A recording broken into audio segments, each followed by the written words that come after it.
Been thinking about that chronic, it got a nigga obsessed. All I can do is think about it and putting it in my chest. Feeling it in my lungs, that chronic, it got me sprung. Keeping me feeling numb, been smoking since I was young. Living the highlight, get your mind right. Give me the light so I can ignite this hydro and take flight. I swear, ain't no better feeling than your first hit. Puff, puff, pass, man, I wrote this blunt perfect. Oh, yeah, you're listening to Cannabis Corner on WNHHLP 103.5 FM, broadcasting live from downtown New Haven. We are streaming live on TuneIn Radio and NewHavenIndependent.org. We are also streaming live video on Facebook and YouTube. Just go to your Facebook page and look us up, or hit see first to hear and see all the great programs that we have here on WNHHLP. Cannabis Corner is also streaming live on the Greenhaven Media Facebook page and ProCannabisMedia.com. Welcome. It is Monday, January 15th, 2024, MLK Day. Welcome to Cannabis Corner. I'm your host, Joe LaChance. I am joined here today on this lovely day by my co-host, Uncle Lou Vega. How are you today? I'm doing well, good sir, doing well. Just getting through the day, just doing what we got to do, keep pushing forward, staying positive, just kind of trying to stay as positive as possible, I guess, right? That's the name of the game these days. Just staying Right positive, excited about everything that is going on in the space right now. Big shout out to everybody doing what they've got to do to make their moves and make their ways. So I'm excited about life in general on this great Martin Luther King Day. I know there's going to be a couple times we're going to touch on that, but let's always remember the plight and the fights that have been waged and won and still continue to fight to this day, Yeah, I got something to say on that, but I want to introduce our other co-host, Miss Kristin Souza, in Kristin's corner over there, and she really is in the corner. How are you, Kristin? Like truly just tucked in the back corner of my basement. I am good, Joe. How are you guys? Get in the corner. I know, right? It's like Dirty Dancing. No one puts Kristin in the corner. Okay. I am doing well. Very, very good. It's like you said, Martin Luther King Day. So that is fantastic. It is small human home from school day. So I've been hanging out with the little one, running around a little bit this morning. So all good stuff, kind of wrapping up the final phase of my store closing. So I got to carry some large IKEA glass cases out into the parking lot. I just want to thank the Lord that I didn't drop them and break them, because I'm not a strong gal.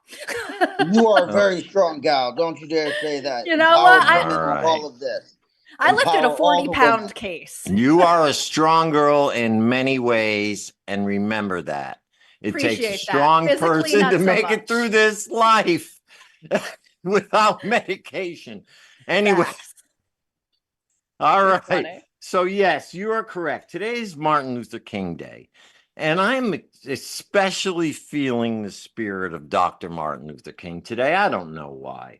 It's always been a very important day in my life, because I'm probably one of the few people who are actually alive on the day he was shot. And I do remember that day very, very, very vividly, because I remember my mom listening to the radio and hearing the news, and she was crying.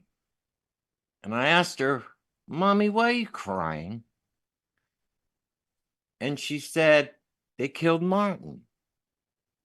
And I said, "Why did they kill him?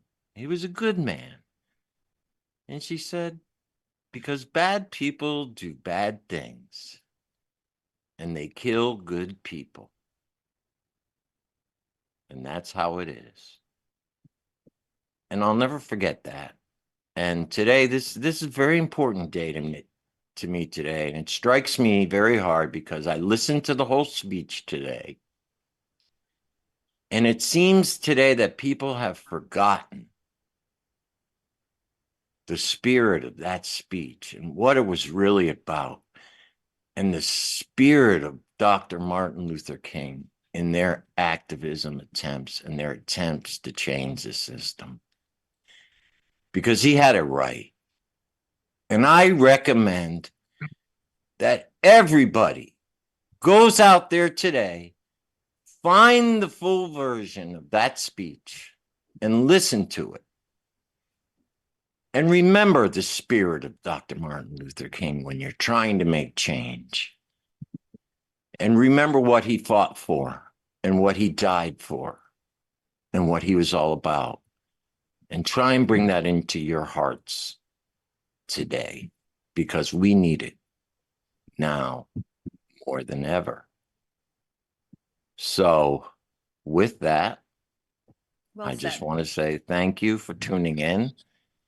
And I'm going to turn it over to Kristin. What's going on in your corner? And this is a tough follow because that was very well said and absolutely correct. You know, and I kind of just, before I get into my corner, to piggyback on that, listen to the whole speech.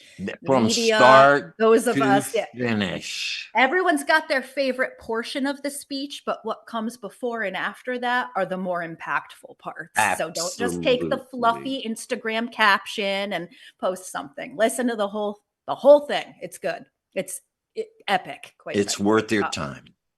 Yes. So with that, oh, go ahead. No, I was just going to piggyback off what you were saying, you know, with that, take that and interpret your own message and saying that's going to go along with how it makes you feel and what the things you're fighting for and your own individual beliefs and ideas, you know. And Joe made a huge point, you know. Let's remember, this is not something from another lifetime ago. This is not something that isn't relatable to individuals that are alive today. These things happened in our lifetime as a general hour. This has happened in our lifetime, and it's something that was not so far long ago in comparison to conversations, you know, things that happened 200-300 years ago. But these are still things that affect us to this day. So these are still fights that are going on to this day. There are many individuals still fighting that same fight. So just because we are in that spirit, we are in the Northeast, and it may be the area of steady habits, but we are, because of Connecticut, we, you know, from the very beginning, we've had a little bit more freedoms and liberties than a lot of other places in this country that still to this day face so many prejudice and atrocities and low support, and you know, still face those medical deserts and food deserts, and you know, areas where there's not a medical center in 200-300 miles based solely on the demographic, you know. So 100%. It may not be a written law, but they still kind of enforce that systemic behaviors. So on that note, Kristin, take it away. Take it away. Well said. So yeah, so as we all know, I do Kristin's Corner, and it's to highlight some of the cannabis adjacent and cannabis events coming up in the state over the next week. So there are a couple, and one that's not necessarily an event, but just something I wanted to mention. Our friend Lisa Capitani, she owns 9 Ledges LLC, and she is an endocannabinoid system nurse. She has released a new book on Amazon. It's called Mindful Metrics. I carry her first tracking journal in my store. It's very popular, and these are really great journals and books for folks that want to be mindful about their consumption. And, you know, particularly for women of a certain age, they are hesitant to try cannabis. And so this kind of like a food journal, tracking it, seeing how you feel, how much you've consumed, it's tremendously helpful for breaking the stigma and getting folks to feel more comfortable with cannabis medicine. So I think everything Lisa does is fantastic. So I just wanted to mention that Lisa Capitani has her new book, Mindful Metrics, released on Amazon, and she'll be promoting that throughout the state. And she'll be promoting it on the show next week. She will. There you go. So she'll be on the show next week. She'll tell us all about it. Great. And then on the 20th, we have a couple events coming up. So again, over at Wholeness House, there is Kush and Cauldrons, their winter extravaganza. That is a great event. So you can hit up either Holly Broderick or Dr. Aaron Doolittle for information about that. But a really good time involving, mindfulness, just networking, collaboration, being around like-minded folks, really fun and educational events. And another one happening on the 20th is at Running Brook Farms in Killingworth. They will be premiering the documentary Harvesting Hope. So that is in collaboration with the Connecticut Hemp Industry Association. It's a documentary where they have interviewed various hemp farmers across Connecticut or folks that have hemp adjacent businesses. And this is a documentary that they've been working on for a few months that they're launching now to help aid in, various advocacy and legislative efforts. So they are having a premiere at Running Brook on the 20th. It is free and open to the public. So just reply via DM on their Instagram. You can go to Chia, CT Hemp Industry, or Running Brook Farm. There's a graphic. So very great time. I will be there. Shout out to Becky up there. I love on. Running Brook Farms. If you do have a chance to go there, I would recommend it. It's a beautiful place. She really has a nice setup up there. So yeah, I would recommend going there. Becky and her family for the hemp industry. And even one step further from the hemp industry, just as a garden center, as a farm store, firewood by a family-owned business. They grow really tons of herbs as well outside of the hemp space. So they have lavender, witch hazel, chamomile. They grow all of them in-house. So your witchy herbs, your more holistic herbs. She does like 2 or 3 acres of just medicinal herbs outside of hemp as well. So really, really, really great people. I am a big fan. I like Becky a whole lot. And the last one this week is Smokes and Jokes. So that's going to be on the 21st. So Smokes and Jokes, it's exactly what it is. It's a comedy show, cannabis friendly. That is being held. Oh, Joe, can you help me out? Where is that being held? In New Haven somewhere. They can go and follow them on Instagram, Smokes and Jokes USA. Their location hasn't been announced yet. Yeah, so we'll share some graphics in our stories on Greenhaven Media and also each of us individually. So Joe, myself, Lou, but definitely check that out. Very good time. And that is it for this week. We'll run events, week to week. So we've got some things coming up towards the end of the month and early February, and we'll drop those next week. And always check our social media because we're constantly sharing and posting all of these events. So I see that our guest has joined us today. So I wanted to this is a very special day for us. It's probably one of the most highest profile guests we've had on the show, and I'm very excited to have this man on. So with us today, we have Mr. Montel Williams. So Mr. Montel earned his media celebrity status as an Emmy Award-winning television personality whom Americans invited into their homes for more than 17 years. Alongside his TV career, he's become an inspirational speaker, author, entrepreneur, and advocate for patients worldwide. At the height of his TV career in 1999, Williams experiences his first symptoms of MS, a sharp and 24-hour neuropathic pain in his feet and legs. When pharmaceuticals proved ineffective for pain management, his doctor recommended he try cannabis. Williams became an early advocate of cannabis law reform in the U.S. Back when he started as an advocate, patients were being dragged out of their homes in wheelchairs by the police for using cannabis to treat pain. And Williams was one of the few high-profile voices on Capitol Hill fighting for their rights. Over the past 2 decades, he has worked to pass cannabis legislation in key states and led the push for military veterans to access medical cannabis without the threat of losing benefits. And now he serves as founder of Lentive Scientific and the Montel by Select brand, while also hosting Let's Be Blunt podcast, which provides education and information on the cannabis industry. Welcome, Montel Williams. How are you today on this Martin Luther King Day? Oh, you got to unmute. There you are. Excellent, sir. How are you doing? I'm doing great. Sure. Great. Well, thank you for joining us today. Thanks for having me. And thank you for all your hard work in the cannabis industry and also within, the legalization factor. Thank you so much for being one of the early voices in this fight. Well, yeah, way back when it was not vogue. I mean, let's go back to 2001. It wasn't vogue. I literally got castigated pretty much across the country for stepping out and talking about my cannabis use, but I could give a damn less what people thought about it. It was actually what was helping me deal with my symptoms and has helped me deal with my symptoms now for over 23 years and will continue to for the next 20 years. So, there were tough times back then, but I got to tell you something. I truthfully believe that, and part of my advocacy was the hope that we would be way further along than we are now.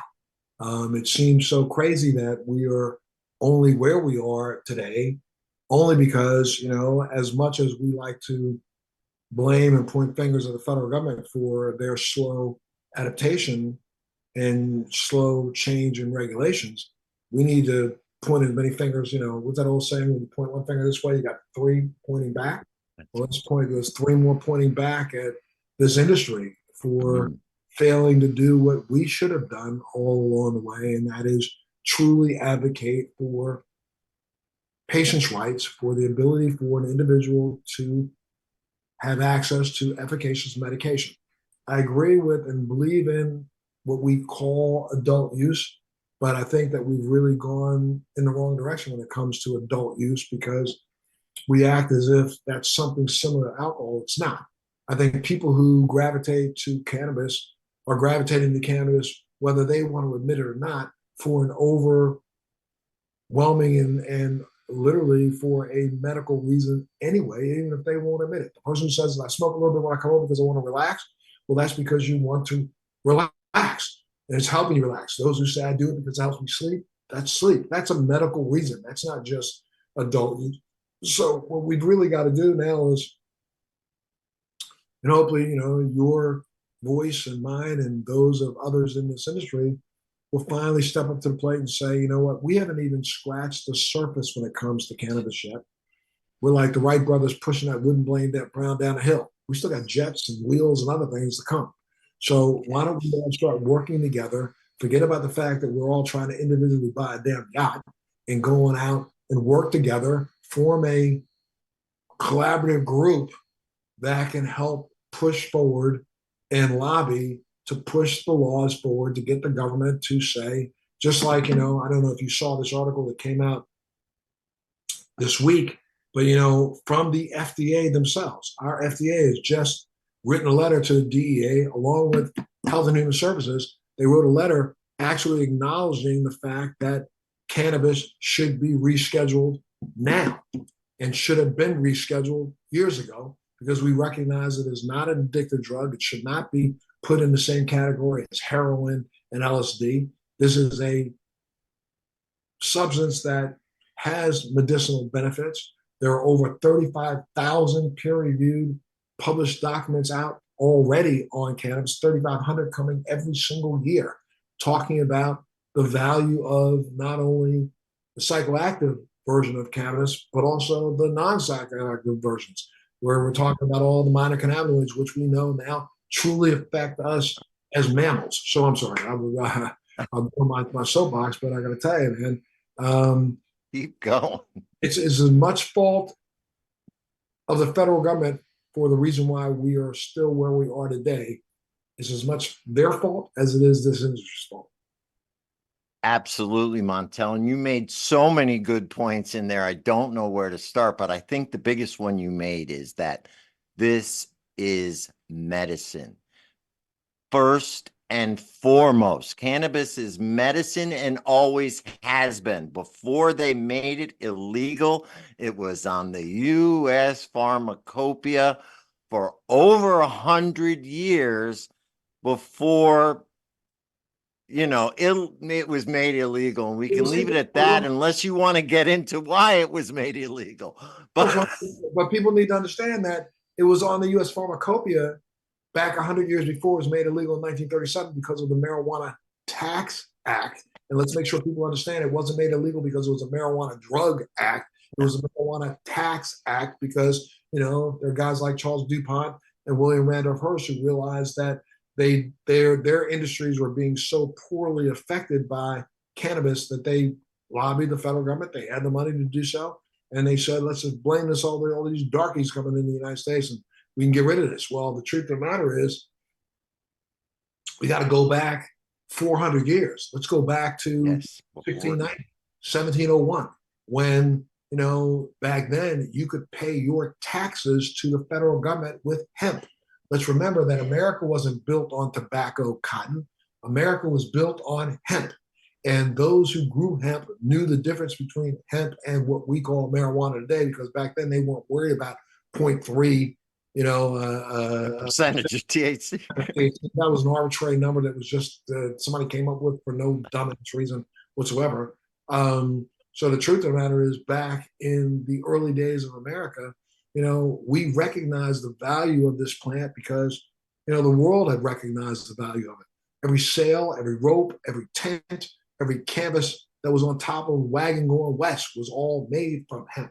The only thing that the revolution, the Brits and the U.S. had in common during the Revolutionary War was hemp-based uniforms. The same thing that the North and the South had in common during the Civil War, hemp-based uniforms. The same thing that, you know, everybody who trashed our the Capitol during January 6th.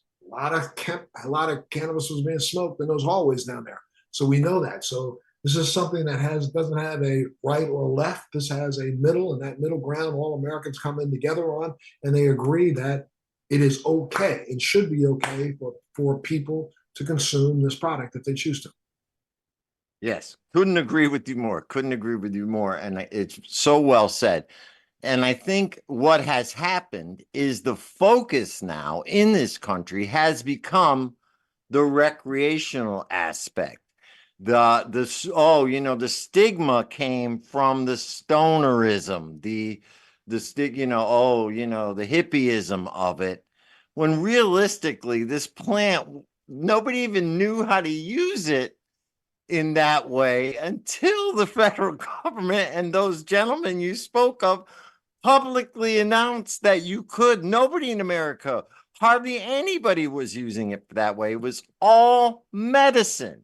And, you know, but during the, you know, if we go back, you could, you know, I'll tell you a very funny one. Go to any library in America and go to their microfiche and take a look at any newspaper in this country back 1870, 1880, 1890, 1900.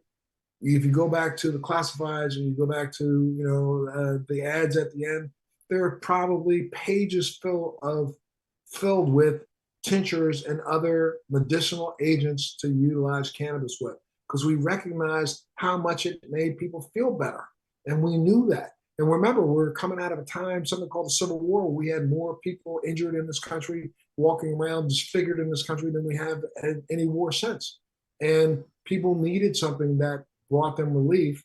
And for us to then just summarily dismiss it and say, no, we're not going to let you use this anymore because those black and brown people do it, you know, really ignorant. And when we recognize that the rest of the world found value in cannabis, from the African continent to South America to Asia, but got forced into a corner by the United States and Europeans. Exactly right. Product that was interfering with textiles and the destruction of the big trees of that.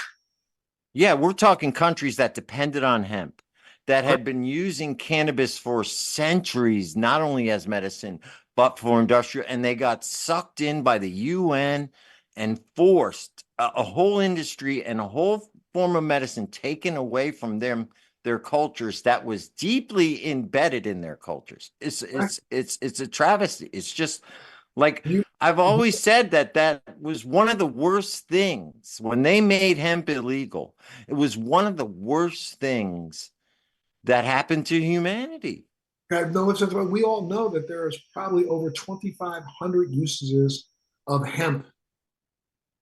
Not just the consumer product, not just consumer products that we have for marijuana, but there are well over 2,500 usages. I mean, recently there are multiple companies that are now being publicly traded that have discerned that if you were to take the byproduct from even the legal human consumption market of hemp. You take the cellulose material, you take the leaves, you take the stems, the sticks, you can burn those into a graphene type material that has a greater electrical capability than graphite.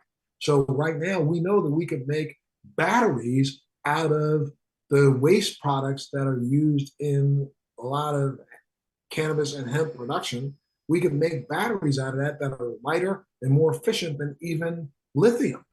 But, again, we keep fighting this because, we don't want to lose out on the tools that we have to incarcerate people. Yeah, exactly. That's one of the reasons. And of course, there's always the industry, capitalism, financial reasons by the people who are still in control of oil and textiles who really don't want to let go. And yes, exactly right. So it's still an uphill battle.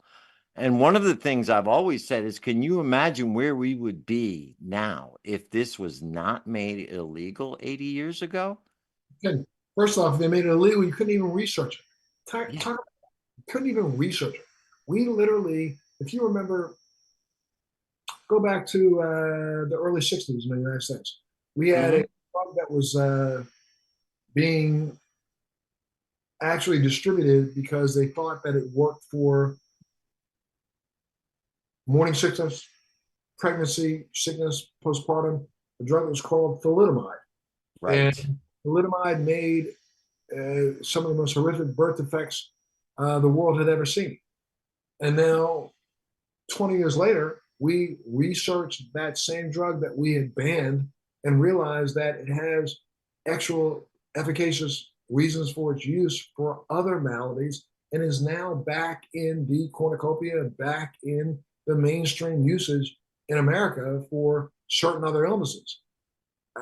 Excuse me, cannabis never, not one person in the history of cannabis use has ever died from cannabis use. They've died for other reasons associated with cannabis and not really associated with cannabis. I think one of the only cases in the United States that people have found that they try to attribute cannabis use to had nothing to do with the cannabis, it had to do with the fact that the person was smoking moldy cannabis. They were smoking a product that was so poorly produced that it was literally putting mold in their lungs, and that wasn't killing them. Killing them. It was the mold that was killing them, not the cannabis. Right.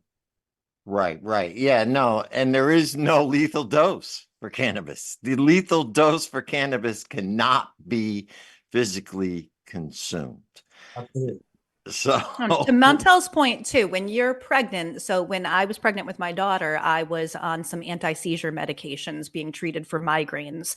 And I had doctors telling me this is going to be fine. Now, meanwhile, I'm doing my own research and it's telling me there's going to be birth defects and potentially all of these issues. This was approved. However, smoking cannabis put me at risk of dealing with the Department of Children and Families, which causes no birth defects that are known to man. So that was just a really good point, because the pharmaceutical industry will encourage things that are known to cause issues and then hesitate to encourage the use of cannabis, which has no known issues that we're aware of. There's some discrepancy with that maybe, but. If you bring up the pharmaceutical industry, I mean, what's really ridiculous is the fact that not only do they lie about what cannabis does, but they won't even teach the fact that cannabis is part of your genetic makeup. It is endocannabinoid. You have an endocannabinoid system. That endocannabinoid system is antagonized by external hemp-based cannabis use. Only when I say antagonized or agonize, it literally stimulates the production of your own endocannabinoids, which is something called anandamide and 2-AG. Those two chemicals are chemicals that you as a human being, as a mammal, make. You produce those, and they have been produced since the dawn of man. So how you go to a medical school and not recognize that the one thing that all science has proven is responsible for your cellular homeostasis, they don't even teach this. But they're now starting to. Places like, Washington University, Harvard, Johns Hopkins, several colleges across the country are finally starting to teach the endocannabinoid system, recognizing the fact that in some cases it's because of a lack of certain endocannabinoids like anandamide, that certain maladies may be caused by that. there's research being done right now to see if this whole thing that we call autism and those spectrum diseases are because of a shortage of an antibody in your body. Right. The endocannabinoid fatigue. There you go. Interesting. Yes, it's been diagnosed, endocannabinoid fatigue. And imagine this, we acknowledged the endocannabinoid system, I believe it was 1992. Well, let's go back even further in than that. Israel. Yeah, Dr. Shulam was researching, well, when he first started researching what are the active ingredients in cannabis, which I think started in as early as the 60s. The U.S. government started funding him in the 80s. He identified both THC and CBD. Then he identified what cells in the body actually were receiving those. That's when the endocannabinoid system was discovered. And no one has refuted that ever since. And now we do the fact that that is a secondary kind of, for lack of a better term, sympathetic nervous system that exists within us. All humans have it. It needs to be fed. But when we stop feeding it, 100 years ago, we started looking at a lot of onset of a lot of very types of autoimmune diseases that we had never seen before. Right. Yes. Yeah. Very many. I know you and I are close to the same age, and I can totally see the difference in the amount of allergies, in the amount of autism, in the amount of different diseases that have happened, let's say since the 1980s, maybe, that weren't around when we were growing up. Let's just be real about that. Yep. And that was the takeover of Big Pharma. So, all right. So here we are. And, Montel, one thing I did want to bring up, you are a big advocate for veterans' rights. And what most people don't realize is that you have a very long and decorated career in the military prior to your broadcasting career. And I want to acknowledge you and thank you for your service and thank you for your work with the veterans, because that's a plight that a lot of people don't understand, the way that U.S. veterans are treated. And maybe you can enlighten me a little on this. Has any progress been made with the use of cannabis and them allowing it to be covered by VA? I know we were behind very much in that. Has any progress been made in that front? The VA is not covering cost of that or anything, but at least the VA has issued a couple of, I don't know what you're going to call them, and I'm speaking out of terms, I use the wrong term, but there are letters that have gone out that definitely allow veterans to utilize the product and not lose their VA benefits. So if a veteran goes in the hospital and he is tested and tests positive for cannabis, that won't automatically make him lose his benefits. That's the first step that we need. There was a point when they were doing that. If a veteran got a medical card, they would lose their benefits. People need to understand that.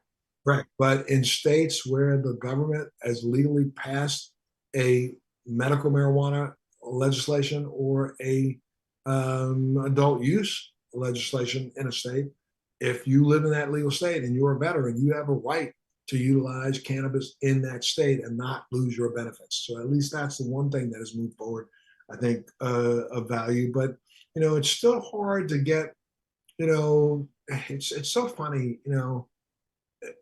a lot of the senior leadership in the military don't even understand that, they don't understand the difference between THC and CBD, CBG, CBN, CBC, and all the other minor cannabinoids. They don't even take the time to try to figure that out. They just think that if it can't be a plant, it's got to be illegal, which is really ridiculous because they won't allow for sales of CBD products in military exchanges. They have banned and told soldiers and sailors and Coast Guardsmen and Marines and Air Force people that they're not allowed to use those products, which is really asinine because we do know that CBC, CBG, CBN, CBD, CBDA are all minor cannabinoids that are of benefit to the human being or any mammal.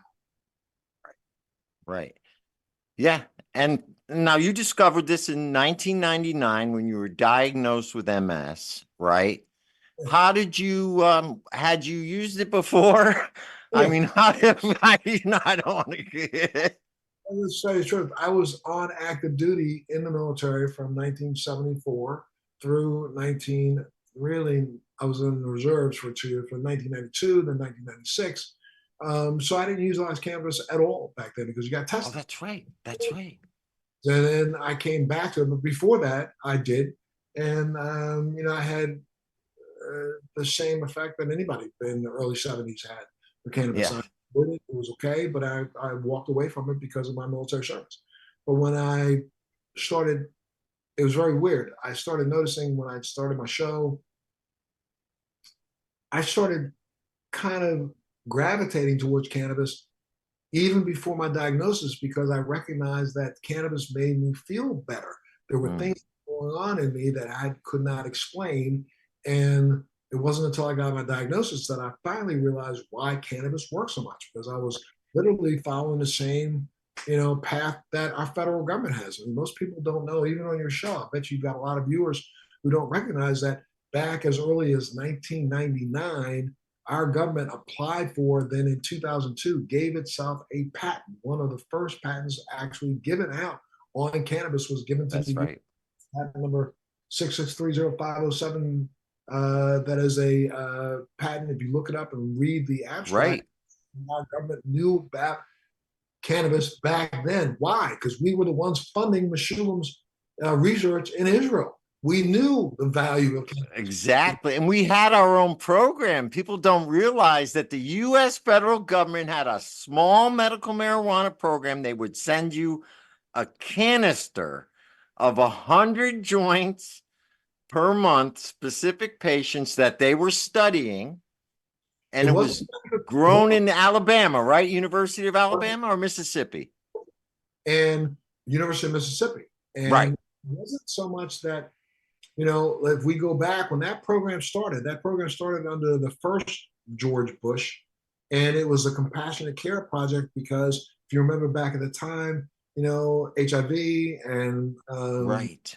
other things were taken off in America, and there was a large group of people who went down to Washington, D.C. and said, this is a medication that works. And they said, yes, it does. We started growing it at the University of Mississippi, started delivering it still till today. There's still one patient. Federal government has been distributing cannabis to some of those patients. It started off with 22. I think there's only 3 surviving members now, and they still get their cannabis every single month, and it can't be denied. That cannabis that they receive is literally a budget line in the annual budget that the federal government puts out. And how dare they sit back and say that they didn't believe that it worked? All you have to do is read the abstract yourself that the government applied for its own patent for, and it will tell you what the government believed that cannabis was capable of doing well over 20 years ago.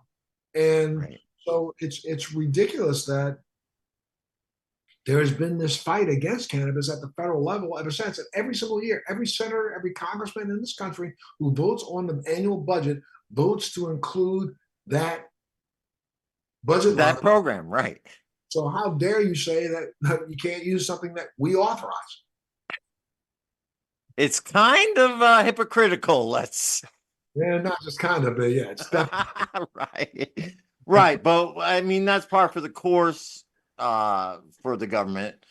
But let's fast forward to now. What made you get into the cannabis industry? You started out with a CBD company, correct? Well, I have been in cannabis since really 2002. And I tried to launch my first brand back in 2010. I did so in 2011 in California. And my company's called Lenitive Scientific. And I have a product line out that's called Inspired by Montel. I got involved in California and ran into some situations where I wanted to get out of the relationship that I was involved with. So I stopped my line then. And then recently, I had done a podcast a couple of years back with a veteran who was out of Massachusetts, who had his own company. And literally in that conversation, he said, Montel, you should be back in the business. And I was like, maybe I should. And so I went and started with their company in Mass and put product lines back into the marketplace in Massachusetts. I'm about to launch my products in Georgia and hopefully a couple other states very soon. Why? I got tired of going to dispensaries and not finding products that I thought of any value, and finding products that really didn't answer the issues that I wanted to have answered. I've been utilizing a certain, way before you heard terms like CBD, CBG, CBN, CBC. I was looking for minor cannabinoids back in 2002, 2003, long before it became vogue. And so recognize that some of the formulations that I had, there were other people who have utilized them that it elicited the same response in them that it did with me. And so therefore, you know, why just have something that I could use for myself? I want to make sure I could share it with others. And I'm back in the space and proud to be a cannapreneur, and will stay that way for as long as I can. Well, so just to make it clear, you pretty much formulate and came up with the different formulations for these vapes, right? They're vapes. I have vapes out right now in Massachusetts. I'll have tinctures, gel caps, pills, topicals in Georgia, and hopefully we'll be able to put those together in multiple other states.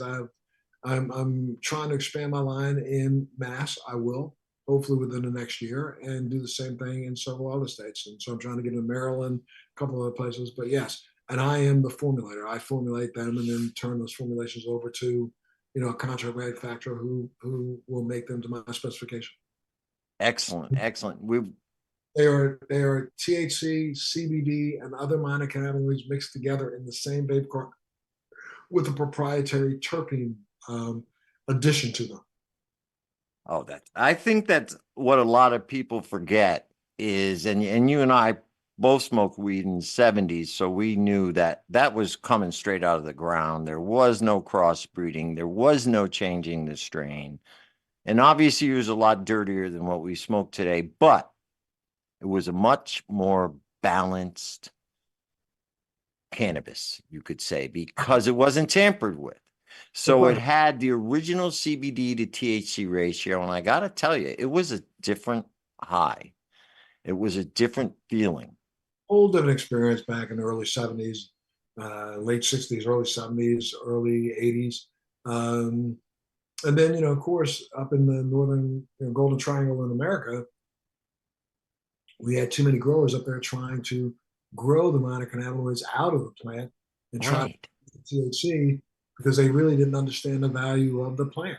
And now we're starting to roll that back and get back into a place where, you know, in lots of places around the country, you can find good, you know, broad spectrum cannabis, which is really at the end of the day. But I mean, I will tell you, for me, I like to not only go with the broad spectrum of the original plant, but then go back and enhance it with other cannabinoids and other terpenes and raise those levels up a little bit more, because those are things that I found that have helped me, especially with things like spasticity, things like lock and other things that just by tweaking it just a little bit, but still using that broad spectrum, I'm able to elicit the responses that I want. So I have formulations that are out right now that are combinations of THC, CBD, THC, CBD, CBN, THC, CBD, CBG, CBN, THC,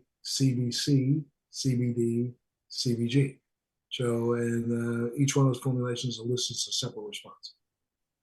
Wow. Are these available? They're available in Massachusetts at the adult use dispensaries or medical use only? They're available at both adult use and medical. Wow. Well, you know, I'm going to have to take a trip up there, but what would it take to get them down here? Obviously, you know, we have legalized cannabis here in Connecticut. We have quite a few dispensaries. What would it take to get them here? I'm trying to get there as quickly as I possibly can. I just got to find a contract manufacturer, a partner on the ground that's willing to work with me and put them in. Oh, okay. So that shameless plug. How's it going, Montel? I'm Luis. I'm one of the other co-hosts here.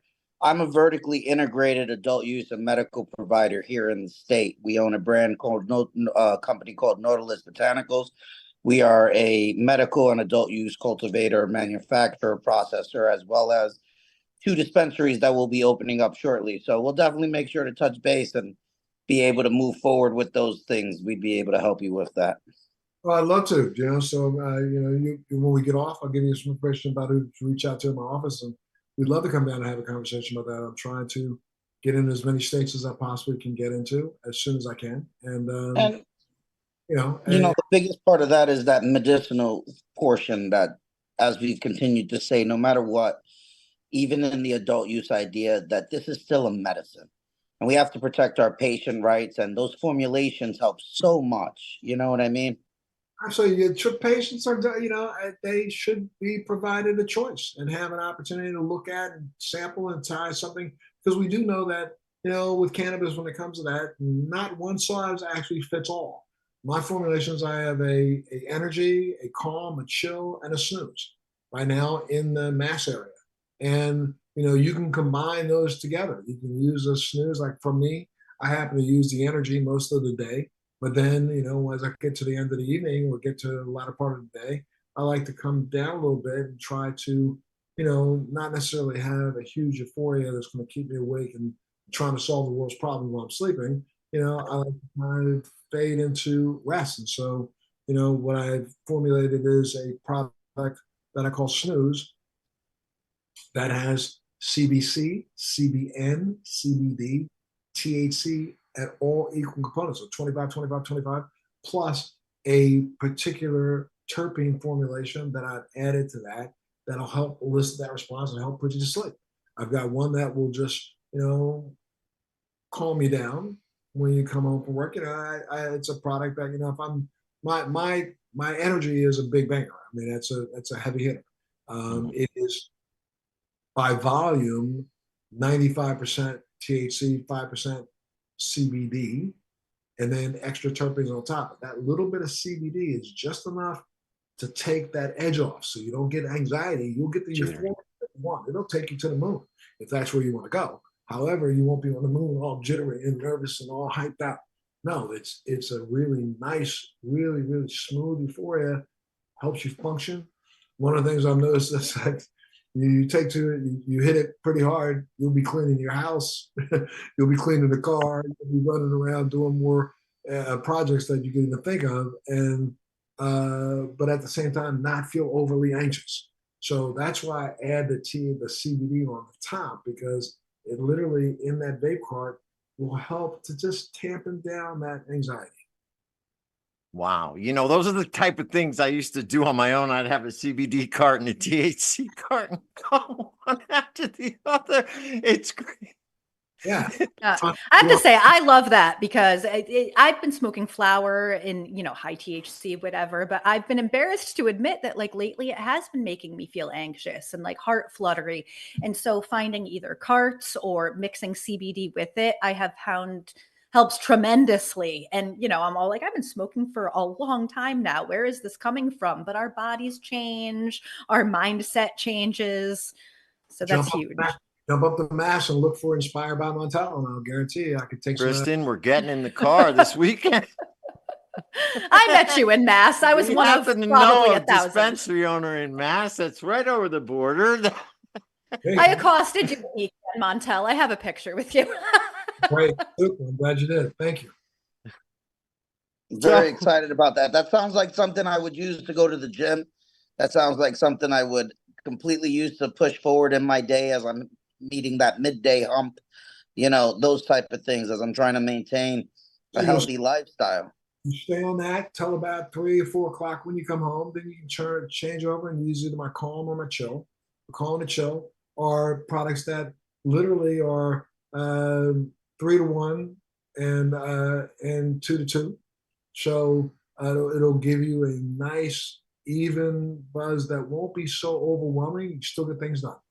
All right. I can't wait to try those. Lou, we got to get them down in Connecticut.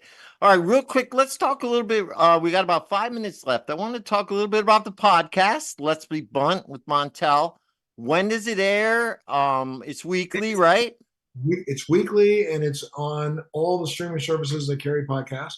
I am proud of the fact that I think we've done well over 250 episodes to date. I've had everybody on there from Dr. Oz to Sanjay Gupta to senators and congressmen to you name it.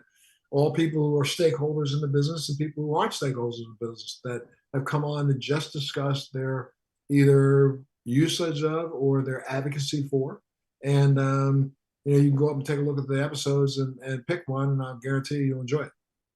And what is the website? Let's Be Blunt. Be Blunt with Montel. Let's Be Blunt with Montel. Yeah, you have had some great guests. I checked out a few of the episodes. And what day do you release the new ones? You know, I'm so sorry. I've got a producer who does all that hard, heavy lifting. I believe they're all released on Thursdays. The new ones are released on a Thursday. So new episodes every Thursday. Let's Be Blunt with Montel. Yeah, no, that's great. Have you found the transition from TV to podcasting has been fairly easy? I mean, it's a lot different being your own boss than having a network. You can say what you want, right? First of all, I guess I'd piggyback on that. And are you finding it enjoyable in this time in your life as you're traversing advocacy, business, your individual issues that are going on? Are you enjoying the podcast space? I really do. I do two podcasts. I not only do Let's Be Blunt, but I also do one that is Free Thinking with Montel, where I have guests come on and talk about a myriad of other things. And I enjoy it quite a bit. That was part of what I enjoyed the most about doing my talk show. I mean, over the course of 17 years, I spoke to about 32,000 different people on my show. And to do this in a podcast, I probably had well over 300 different guests on the show of 200 episodes. I get to meet people, get to share thoughts, and have them share their experiences with my, following, and people have really enjoyed it. No, and it's great. I used to watch the show all the time. I was sorry when it went off the air, but I just real quick, as somebody who's in a broadcaster himself, what made you transition from the military to television? That's a long story. We're probably right. However, back when I was in the military on active duty, I was in I was a special duty intelligence officer working with, some very specialized individuals who spent a lot of time at sea, spent time deployed, and got an opportunity to do some counseling and work with their families that ended up turning into a little bit of a program where I started speaking around the country, spoke around the country for quite a long time on different issues. And that's really what kind of prompted the Montel Web Show. Speaking around the country, I was doing special television programming in different markets around the country. I did a lot of work with Gannett stations from Jacksonville, Florida, to Detroit, to Colorado. As a matter of fact, I did a show in Colorado that was called, I was doing presentations in schools where they used to preempt the entire broadcast for one channel and broadcast my presentations live to the community. That's where literally I had some people reach out and say, hey, you ought to think about, doing this in TV. And I was like, okay, whatever, let's try it. And then I ventured out to California, held some meetings, went on the air in May of 1991 and never looked back. 17 years later, our show was still running. That's a great story, Montel. A great transition. All right, so we're almost out of time. Can you let people know how to get in touch with you, follow you, the best places they can find you on the web? I'm the worst person in the world when it comes to literally identifying, the streaming services. I know, excuse me, but excuse me. You can get my podcast anywhere podcasts are shown. So I know I'm on all of those different streaming services for that. You can reach out to me at Montel, montelmedia.com. Right, and that's it. Anybody who wants information, go up there and you can find out how to get a hold of me and check out some of the stuff that I'm doing. Yeah, and you are on all the social media platforms. I've followed you myself. And again, Montel, thank you for coming on. Thank you for your service to this country. Thank you. So your service to this country in so many ways and your service to this world. Thank you so much. You were one of the early pioneers, and us out here who are out there fighting the fight, let's call it. I'd rather say making the change. That's right. Making the change. We appreciate you as one of the groundbreaking guys who actually put his career on the line for this plan. I want people to realize that. Put his career on the line for this plan. Well, before we take off, I want to let you know that I've been working on a project for the last now 12 years, but it's now really come completely to fruition. that is, you know, a lot of people don't understand that we are living in a nation right now that is suffering from a mental illness issue. Yes. One that is really centered around PTSD. We have so many people in this country who are survivors of COVID, who spent 2 days in the hospital, who are walking around traumatized. We have people who are traumatized in this country who have served our country as in the fighting force.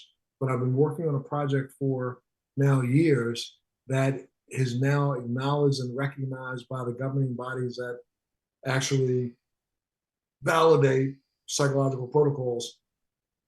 An organization called the ISTSS that has validated a project that I've been working on. It's called RTM, Reconsolidation of Traumatic Memories, which is really one of the most efficacious treatments for PTSD that exists in the world today. It is available right now to anybody. It can actually be administered virtually. And it is 90% efficacious. So if there are people who are, you know, suffering from PTSD out there that watch your podcast, I know that in some ways, some people turn to cannabis as a way to deal. RTM can literally ameliorate 100% of the symptoms in as little as 5 to 10 hours without any medication whatsoever. So I keep talking about it, and when people spread the word and let them know that if you know of a person who is suffering from PTSD, you yourself have PTSD, this is something that can help you get beyond that in as little as 5 to 10 hours. You know what? We got 30 seconds left, and I would really love to address that one there. Montel, there's a lot of things. I'm Puerto Rican, grew up in East New York, Brooklyn, and we watched you as a kid. And this is what you're mentioning right now. That's something that the childhood traumas that kind of push us towards, you know, it's a huge factor, and I'd love to talk about it more going forward. Let's do that. Yeah. So this is the only treatment protocol for PTSD that works for all forms of PTSD. Not just combat PTSD, childhood trauma, sexual abuse, spousal abuse, you name it, it works. All right. And can we reach out and get more information so we can help you promote that and spread the word? I will reach out to Melanie over there and get all the information, not only about that, but about the vapes as well. And we would love to help you promote that in any way possible. And I'm getting the word from our producer to say goodbye. Montel, any last words before we go?